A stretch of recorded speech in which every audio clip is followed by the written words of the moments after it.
So official na nga pong pinag-sign na ng Golden State Warriors si Seth Curry ngayong araw lang, magkakasama na ng buong season ang magkapatid na Seth at Steph Curry sa Dubs mga kaibigan. At kanina lang ay nakapag-practice na agad si Seth kasama ang buong team ng Warriors. Makikitang handang-handa ng gumawa ng malaking ingay itong kapatid ng GOAT shooter sa kanyang bagong kupunan. Espesyal ang pagkatirador ng manlalaro na ito kasi siya lang naman ang namuna at nakakuha ng pinakamataas na shooting percentage sa 3-point range ng liga last season. Ibig sabihin consistent shooter si Seth Curry na siyang kailangan ng Warriors sa opensa para mas lalong mapalakas nila ito. Balitang-balita naman ngayong araw lang din mismo na active si Seth Curry bukas conference sa kupunan ng defending champion na Oklahoma City Thunder mga kaibigan. So exciting ito, tingnan natin bukas kung tuloy na ba talaga ang paglalaro niya.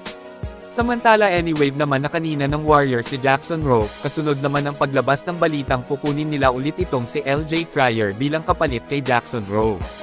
Pinabilib ni Cryer ang buong Warriors sa nooy malupit na comeback contra Clippers.